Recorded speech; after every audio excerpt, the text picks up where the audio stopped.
पति पत्नी एक दूसरे को अगर देवी देवता माने तो कभी झगड़ा नहीं होगा। लेकिन आजकल तो पति पत्नी एक दूसरे को क्या मानते हैं? पत्नी को क्या कहते हैं लोग आजकल? मैडम। क्या कहते हैं? घर में कौन है? जी मैडम है। मैंने पूछा जी ये आपके साथ कौन है? बोले जी ये हमारी मैडम है। मुझे पता नहीं भाई मैडम किसे कहते हैं। हमने ऑक्सफोर्ड डिक्शनरी खोली, the Bible of English language, Oxford press से जो छपती है, 7-8 हजार रुपए की आएगी। वो मत समझ लेना वो जो दुकान से ले आते हो 400-500 हजार रुपए की, वो नहीं होती, 7-8 हजार रुपए की आएगी।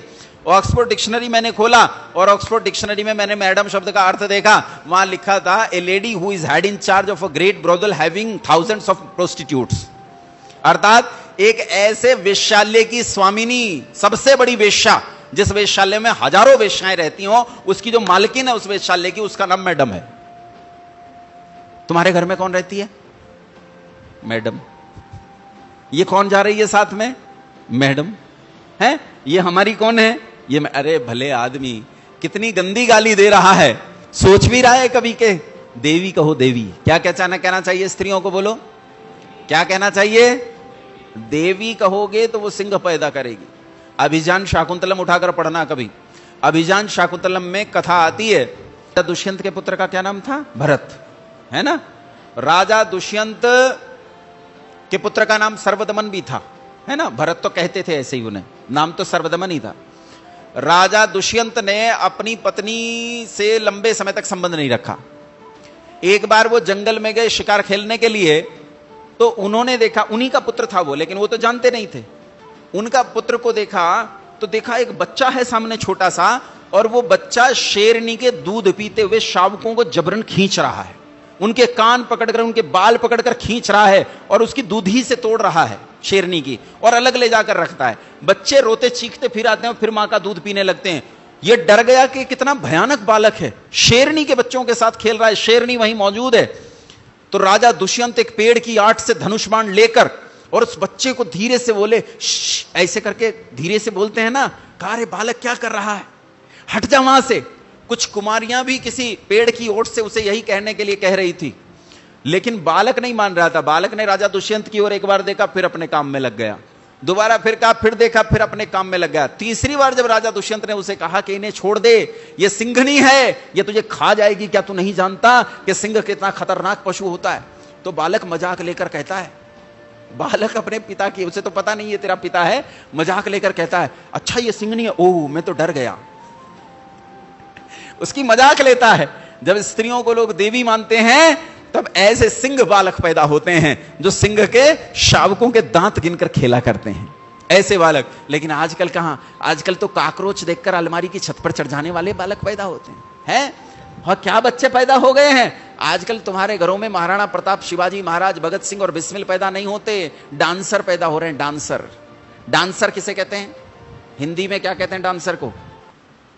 अरे बोलो, नहीं जानते इतनी अंग्रेजी? डांसर को हिंदी में कहते हैं भांड। क्या कहते हैं? भांड। और हम अपने बच्चों को भांड प्रतियोगिताओं में भेजते हैं। जिले की प्रतियोगिता होती है, हमारा बच्चा उसमें जाता है और जीत कर आता है। नाम था अखिल, होता है ना ऑल इंडिया डिस्ट्रिक्ट कंपटीशन, लेकिन उसे हिंदी में करेंगे तो कहेंगे all India dance district competition था ना, तो इसका हिंदी बनती है अखिल भारतीय भांड प्रतियोगिता, अखिल जनपदीय भांड प्रतियोगिता। बच्चा जीत कर आता है तो माता पिता दुनिया को बताते हैं, मेरा बच्चा जिले का सबसे कमाल का भांड है, जिले में इसके जैसा भांड एक भी नहीं। शिवाजी महाराज की संतान भांड बन गई, और फिर ये स्टेट पे जीत के आता है, और फिर जब नेशनल लेवल पे जीत के आता है, तब छाती ठोक कर कहते हैं, आज मेरे लड़के जैसा भांड पूरे देश में नहीं रहा, ये देश का सबसे बेहतरीन भांड है, इससे बढ़िया भांड एक भी नहीं। और फिर ये भांड सड़कों पर खड़े होकर नाचता है, बोले हट जाता हूं पछे ने, नाचण दे जी भर के। मतलब राम जी की संतान, श्री कृष्ण की संतान भांड बन गई और नाचती घूम रही है। तुम्हें कितना अच्छा लगता है कि तुम नाचते हो। अच्छा, कौन कौन है यहां भांड? हाथ खड़े करो जो विवाहों में नाचते हैं भांड। है कोई? एक भी नहीं है। ये है नहीं? तू अपनी बता, तू अपनी बता, इसकी छोड़। हैं नहीं नाचता? पहले लोग पहले लोग विवाह का काम अपने आप संभालते थे, संस्कार का काम संभालते थे, स्त्रियां भोजन संभालती थी, और नाचने गाने वाले किराए पर भांड बुलाए जाते थे। आजकल खाना बनाने वाले, संस्कार वाले तो किराए पर बुलाए जाते हैं और भांड वो खुद ही बन जाते हैं और खुद ही भांडों की तरह नाचते हैं। बल्कि अपने यहां नहीं, मैंने तो उन्हें दूसरों के विवाहों में भी नाचते देखा है। बोलो नाचते हैं कि नहीं नाचते? दूसरों के कई तो मैंने ऐसे देखे हैं, वो साइकिल पर पढ़ने जा रहे हैं, रास्ते में से बारात जा रही है, डीजे बज रहा है तो उसके पांव थिरकने लगते हैं। बोला मैं रुक नहीं पाऊंगा, मैं रुक नहीं पाऊंगा, 10 मिनट नाच के तभी आगे बढ़ूंगा। क्या हालत हो गई है। बिस्मिल की औलाद, भगत सिंह की औलाद, महाराणा प्रताप की औलाद भांड बन गई और ये गली गली गांव गांव नाचते फिर रहे हैं। इन भांडों से भगवान बचाए। ये तब होता है जब घरों में मैडम रहती है।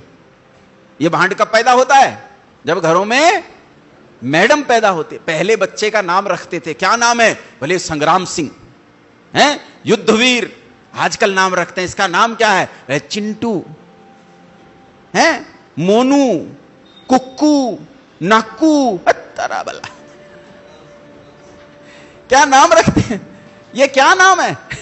और ये नाम रख के खुश होते हैं कि हमने नाम रख लिया। आजकल इसीलिए अच्छा बच्चे भी बदला लेते हैं। बच्चों ने भी इन माता पिताओं के नाम बदल दिए। वो मां को क्या कहते हैं? मम्मी, मम्मी से मोम बन गई। और दिल्ली में जाओ तो मोम भी नहीं, मम्स हो गई, मम्स। वो आवाज लगे मम्स। अच्छा मम्स तो पहले बीमारी निकलती थी यहां, हमारे यहां हाप्पू बोलते थे उसे, है मम्स नाम की बीमारी। ये बीमारी अब घर में आ गई, पिताजी से ब्याह हो गया इसका और हम उसे मम्स कहते हैं। और पिताजी को क्या बना दिया? डैडी। डैडी से क्या बन गया? डैड। अब डेड भी बदल गया, डेड का भी डैडा हो गया। दिल्ली में गया तो वो आवाज लगे डैडा। अरे तेरा भला करे भगवान, डैडा। और एक घर में गया तो वो तो कमाल ही, मैंने सुना, उसने कहा डेडू। तो मैंने सोचा इन्होंने कोई कुत्ता पाल रखा होगा। तो मैंने कहा बहन जी तुमने कुत्ता पाल रखा है? तो बोले नहीं जी हमारे घर में तो कोई कुत्ता नहीं है। मैंने कहा तुम्हारा बच्चा बुला रहा है डेडू डेडू। बोले तो अपने पापा को बुला। ये जब घर में मैडम होगी तो ये डेडू पैदा होगा, ये चिंटू पैदा होगा, ये गुंटू और नाकू पैदा होगा। लेकिन अगर तुम्हारे घर में देवी होगी तो तुम्हारे घर में श्री राम पैदा होगा, तुम्हारे घर में संग्राम सिंह पैदा होगा, तुम्हारे घर में शेर सिंह पैदा होगा, नहीं तो टोमी पैदा होगा। अब तुम्हें क्या पैदा करना है वो तुम सुनो। तुम्हें क्या बनना है? तुम्हें माताजी पिताजी बनना है या डेडू और मम्स बनना है? ये तुम सोचो तुम्हें क्या बनना है। मुझे कोई मतलब नहीं है, जो बनना चाहो बनो।